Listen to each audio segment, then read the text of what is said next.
Hey, Schell's beer fans. This is Shell Me More, a podcast by August Schell Brewing Company, and I'm Johnny Germscheid, the marketing coordinator at the brewery. We're bringing you experiences and stories from employees, fans, and Schell's beer enthusiasts.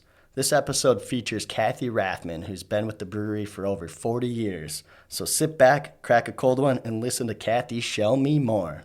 Kathy, thanks for coming on the podcast today. I just want to start off by asking you how long you've been at the brewery and what got you interested in working at Schell's.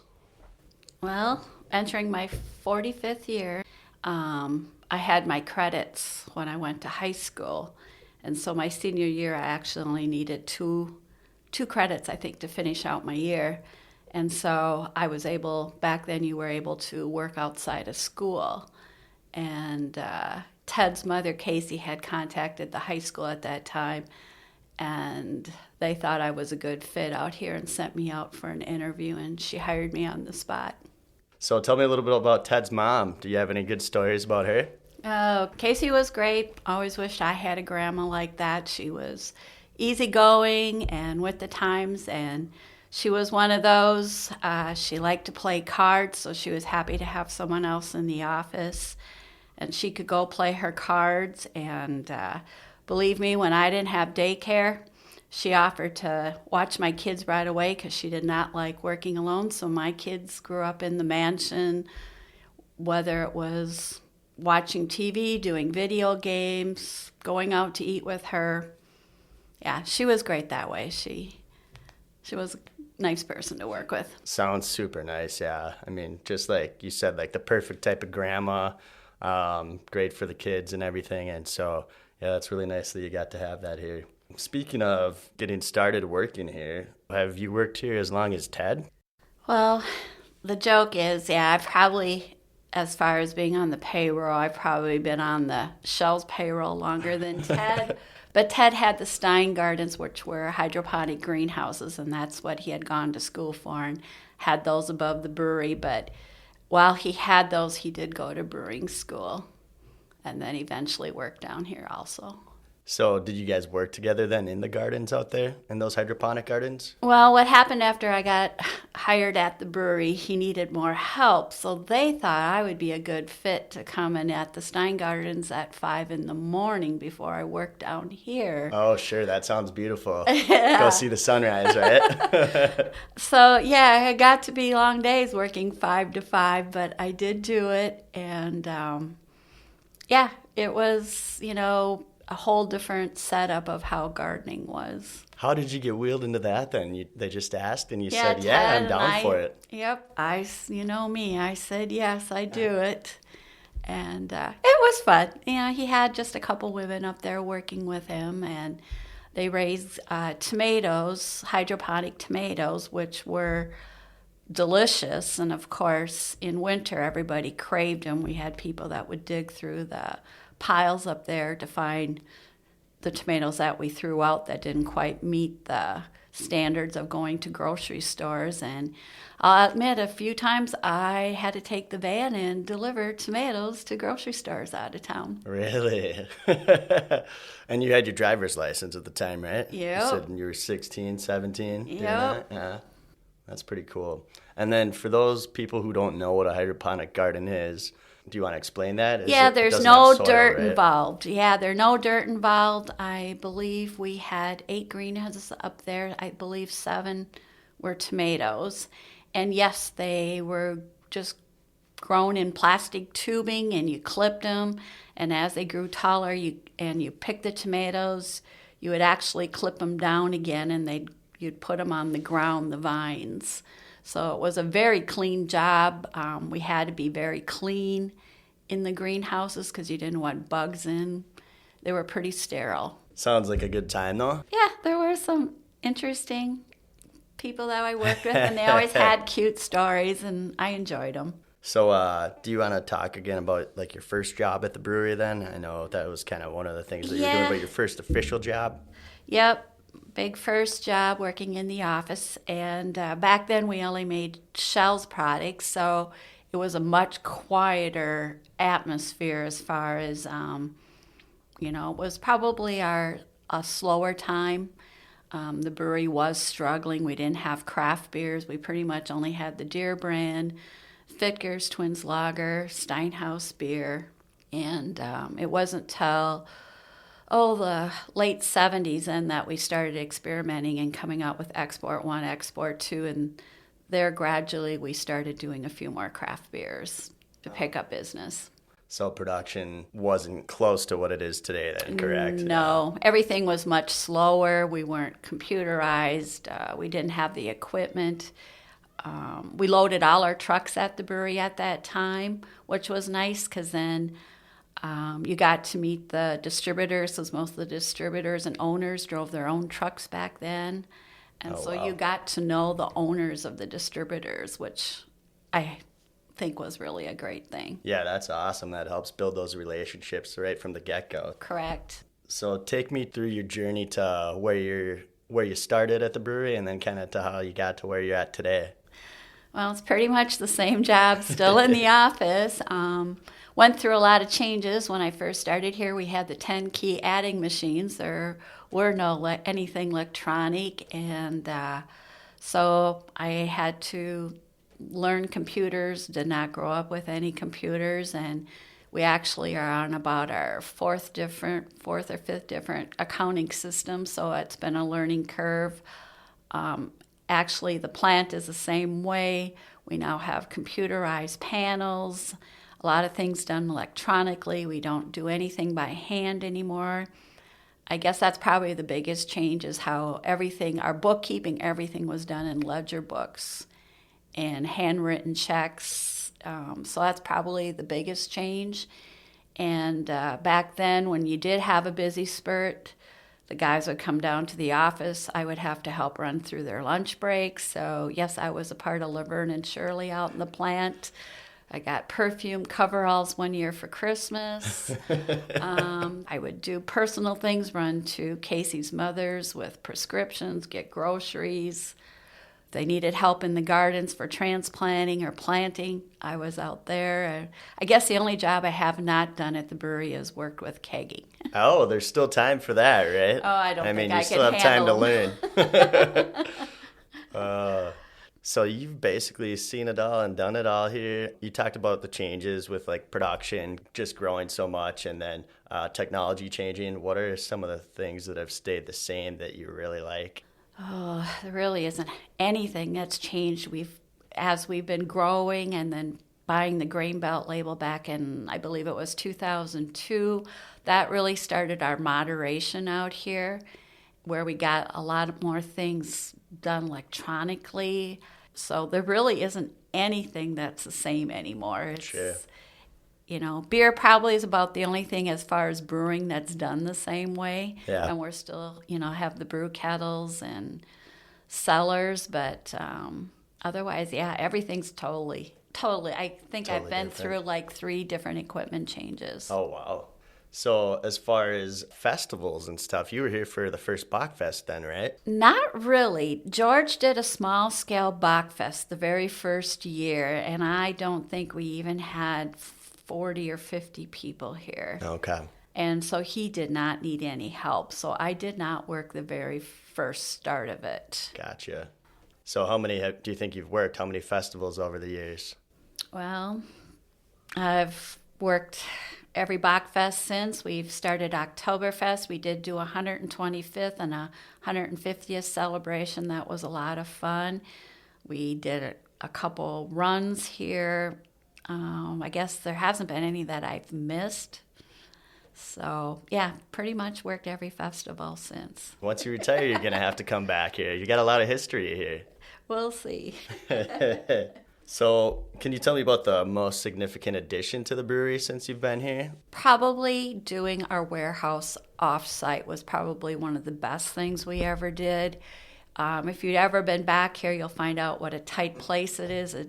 We didn't have a parking lot back then, so everybody parked right around the buildings, and semis have gotten bigger over the years. Hardly anyone uses a bay truck anymore, and literally it would clog here. We'd be late for picking our kids up. We'd be late leaving work because There's only one driveway out of Schell's, and if there were trucks in the yard, we were stuck here. So I'd say our warehouse is probably the best thing, having 3 loading docks and not bogging up here. Expanding, we didn't have a gift shop when I started here, and originally we moved it into Ted's grandfather's house. He was living here yet when I started working here, and when he passed away, I helped gut it, and we painted it and opened our first gift shop there. And it was small. It was 2 rooms, and we served a glass of beer in there for the tourists. That was the big deal back then, where all the tour buses, when Jackpot Junction opened, oh, yeah. I can't tell you how many tour buses we got here in a week. And so we opened up this gift shop, which was probably one of the best things we ever did. It really did attract people. And from there, we added tours, which we hadn't done. And many years later, we opened a new gift shop in the old garages out here. And yeah, we've done a lot of expansion, which has really helped the brewery grow. So this building right here, it was the gift shop for a while. And then after the gift shop, is that when it turned into the offices, or was there kind of an in-between phase? It ended up being storage for quite a few years. And then 10 years ago, we decided we needed to expand on more office space, as there were 4 of us in one room.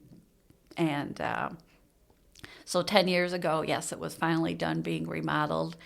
And we moved in the first floor, and a couple years later, we remodeled the upstairs and added more offices. So then the mansion just up the road here, have you been in there for various events over the years? I know you said that you were there with Ted's mom, right, helping her out and everything, right. But were you going to various events there, or how has that been used? Well, prior to her, probably I think it was in late 1984, we did do some fundraisers over there for organizations, and so we did have an open house there as a fundraiser for, I believe maybe it was the Performing Arts Center we started out here.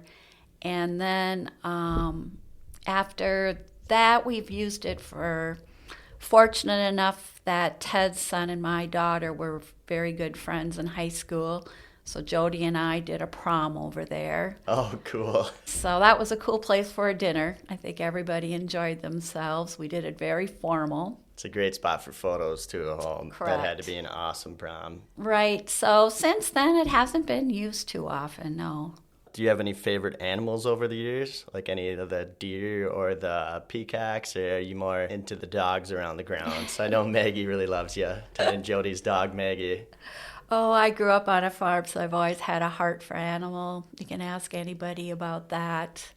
So when I started out here, which I still do occasionally when somebody can't feed the deer, I get sent over there to feed the deer. Nice. And we've had over the years where we've had deer where they couldn't take care of their fawns, so Ted's mother would bottle feed them, and of course I would bring my kids out to help bottle feed, and you get quite attached to them.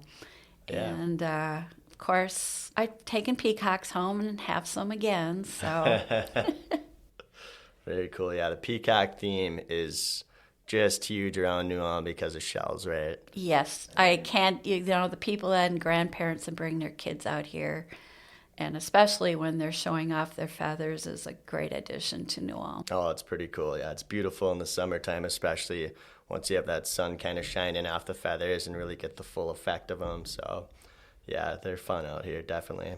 And then going back to some of the festivals, is there a craziest thing that you've seen at a festival or something that made you go, oh my gosh, what just happened there? Yes. Well, some of the stories I can't repeat. There's been some pretty good sights, I'll just say that much. There's been great costumes. Some of them that stand out best is one guy came in a hospital gown, and of course he had an IV pole with him, and in the bag was the beer. That's what he was drinking out of. You've always got the girls that don't come dressed appropriately for winter and end up with a little frostbite. And, oh, no. And no, it's fun. I mean, some of these groups have gotten so good at, finding the right costumes, men coming as women. I mean, it's always fun to see that. And our Oktoberfest has really changed. Now everybody comes in the dirndls, the lederhosen, and really, I mean, it's all ages. Even the kids are coming in it, which is great to see. Yeah, that's pretty cool. And I think I saw a picture of you recently. You were in dirndl, weren't you? Don't you wear one there? Yeah. Oh, yeah. We've always been required to dress up. So, yes, we do wear dirndls while we're working. So what are some of the festivities that you participate in then during Oktoberfest? Do you help out with any of the events, like the Stein holding competition or anything like that, or you're mostly working? I'm always stuck working. That's the sad part. So You've never competed, huh? No, never competed, never partook in anything. No, always working. So with the new tap room or the beer hall over there, have you had a chance to sample any of the beer, or what's your favorite type of beer on tap over there?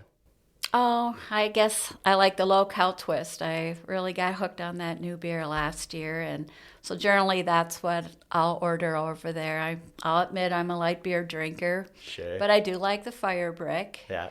And some of the new beers, like the Grain Belt Elite, is very good too. We have a lot of new light beers with a good flavor. Yeah, I agree totally. And that the low-cal twist, the citrus wheat that you're talking about, that one is just a good summer sipper. I mean, it's a good, easy drinking beer, and so I totally get why you like that one a lot.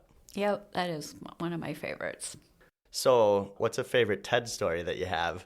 If there's one. Oh, well. I'm sure there's many. Oh, there's many stories. If you know Ted, he's always got too many irons in the fire and too many hats he wears at the brewery. And so forgetting that he's got appointments, people coming. And so that's always been the best part of it is, where is Ted? He knew he had a 1 o'clock, or that's been that way for years. We always said we were going to get him a bell or put a rope around his neck so we knew where he was. Oh, no, kind of like a dog collar or something, huh? Yeah. Just give him a little buzz on there. Yep, gets busy doing something, and, Ted would fix anything. There isn't anything Ted couldn't do here, and always just was too busy, and then he'd forget appointments. And you're the first person that people see when they come into the office here. So, I mean, you're the one having to kind of tell them what's going on and say, I think he's going to be back soon, right? Right. And I'll admit, it's never been a desk job, because then you have to go find them. Cell phones I've heard helped over the years, but I have to say most of the time you have to go find them. So what do you think about Ted this last year? Him and his goat costume that he had going on, was that a first? Yeah, that one was a first. I have to admit, he's always game for whatever anybody, asks of him. He does do it. Definitely. And then as far as events in the community, have you been to any of like the pre-Bachfest parties and stuff like that? When did those start? Oh, I couldn't tell you when they really started, but I'd say in the last 5 years is where we've grown a little bit more, having those kind of events. And it seems like Schell's has always been really good at helping out the community here in New Ulm. Yeah, lots of support. All our festivals always get a nice donation from us. We pick a couple things that we want to give money to and donate for the cause. And Schell's does do a lot of support, and which is great because we need volunteers to support our festivals. So I think that kind of helps pull people in. Yeah, it's awesome. They're a big draw, and just even the brewery for the community and tourism here. I mean, it's awesome bringing people in. I'm sure that you've had plenty of relatives or friends that have come in, just tour the brewery or come for a festival or something, and it's always a highlight for people, I know. Yeah, I've got relatives out in California that have come home several times just for Oktoberfest. Oh, wow. Just for Oktoberfest and to come drink the Schell's beer, They've come twice already. They think it's one of the greatest things, and, we're like 80 years old when they made the trek here. Wow, that's awesome. We need to get like a map or something where people can put the push pins in there so we can see who's come the farthest for Bachfest. Oh, yeah. Jody's pretty good about that. Oh, She'll she's find keeping out. track. Yes.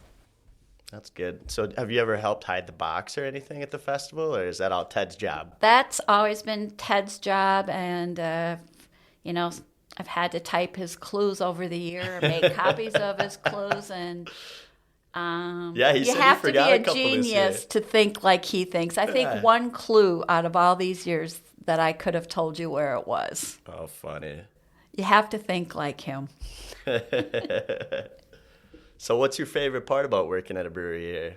Oh, well, it has lots of variety. I can never say I'm bored. No day's ever the same. Like I said, it's not a desk job. There's a lot of things that you do besides your desk job. And over the years, that's some of the best friends I've made. At the very beginning, there were like 20 employees, so you got to know their families, you got to know them personally. And I think it's your employees. I mean, if you didn't get along with your employees, that's what keeps a person at their job. Makes the job a lot easier, right? Makes it not seem like a job and just kind of like a family like you're talking about, which is awesome. And I mean, yeah, the Martys make it feel like a family here too, so it's really cool being the family-owned brewery that they just kind of are so welcoming and open and nice to everybody. So yeah, they make it easy to come in here every day. Correct. So if you could think of a couple things like coming up here that people should know about, what would be a few things happening around the brewery that you think would be good for them to know? Well, I think a lot of people, don't know about our Sundays that we have music out here. It's growing. It's gotten larger. Of course, COVID set it back a little bit, but if it's gorgeous out and we have this music outside on Sundays, it is so nice to sit out here and listen to it. I know we're going to try a couple Friday nights, and we have a wonderful patio. I do get lots of compliments about being able to sit outside and just be like you're sitting in the woods. It's just peaceful back here, and it's very beautiful to walk through here, and you can see the goldfish, peacocks roaming, deer in the back. There just isn't places around here like that. There's not, you're right. And so I'm assuming that's your favorite part around the brewery is the garden then? Oh, yeah. It's just nice to come back here and you're not in a city or in your own little area. Definitely. And do you help out with any of like the lantern stuff in winter? No, that Christmas or pretty much anything, is or- their family. Yeah. The Marty family has grown now with their kids, grandkids, and they have outside relatives. They make that a tradition. That's pretty cool. Yeah, that's an awesome tradition. What's next for you? Do you plan on working at the brewery for a while here? It sounds like you kind of got your start here at 16. So what's going to make you stop? Hopefully nothing, huh? Yeah, I don't know. I have to admit, most of my friends have retired. I get asked that all the time. But no, I don't see it in my future real soon. Well. No.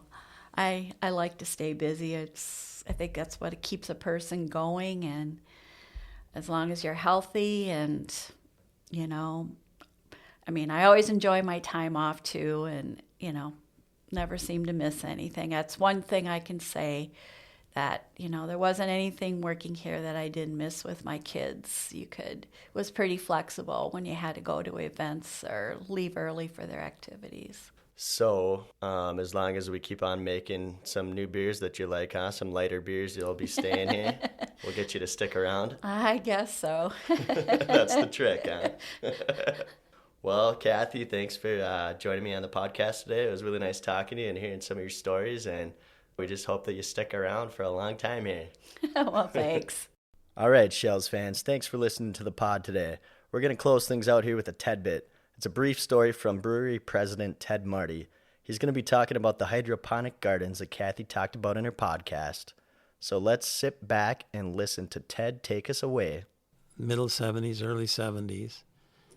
Business is tough. So Warren had this idea. Well, he had read about hydroponics. There was a guy up in Lino Lakes. I think it was the first one in Minnesota to start it. So he went up there and talked to him and got all set up, and then talked me into coming back to run these gardens. And I came back in 74. The whole upper area where that's all housing behind the brewery up on top of the hill, that was all brewery property. Yeah. And that was just wide open. And it was like an alfalfa field. Yeah. They'd grow peas sometimes up there. 8. So we built 8 Huge greenhouses. greenhouses. They were 130 feet long and must be 25 feet wide. And they were made out of plastic, corrugated plastic. There's a name for it. And so we had to run a steam line up there. They hired an engineer, and we had this monster steam line that we had to run steam up. That's why we have that, what is now our older boiler there with the single room. We had to add a bigger boiler to run steam up that hill, and you had to put expansion joints all along.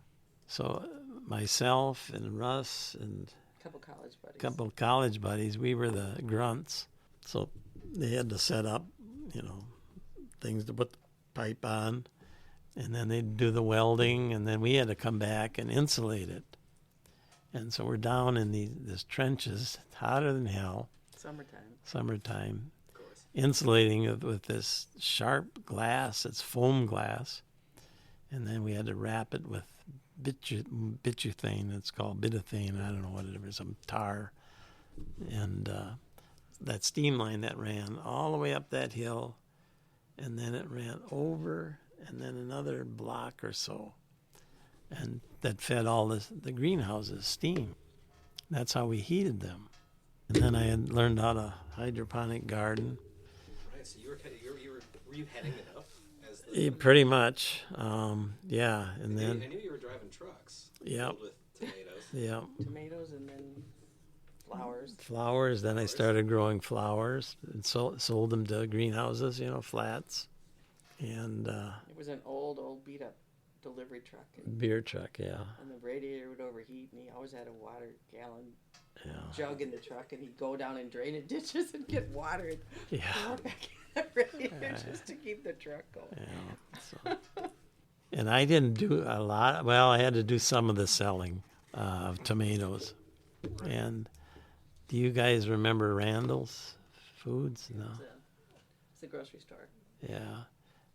I think it turned into, it was Red Owl, wasn't it? Then Randall's, and then... It was like behind Quick Trip. It was Runnings out there. Did Cashwise buy it or something? Anyway, there's a guy, what was his name? He was a grumpy bastard. And I brought in the tomatoes. And these were fabulous tomatoes. Yeah, because we picked them ripe. That was the thing, They didn't come in green like Mexican tomatoes or... These are ripe, ready to eat. Perfect. Yeah. That's what. But for some reason, he didn't like them. He picked them up and threw them at the wall. Yeah. So. Keeps you humble. Yeah. Anyway, I would drive up to Winstead almost. Gaylord and so all around. Well, that's going to do it for today. We'll be back for another next round on Schell Me More.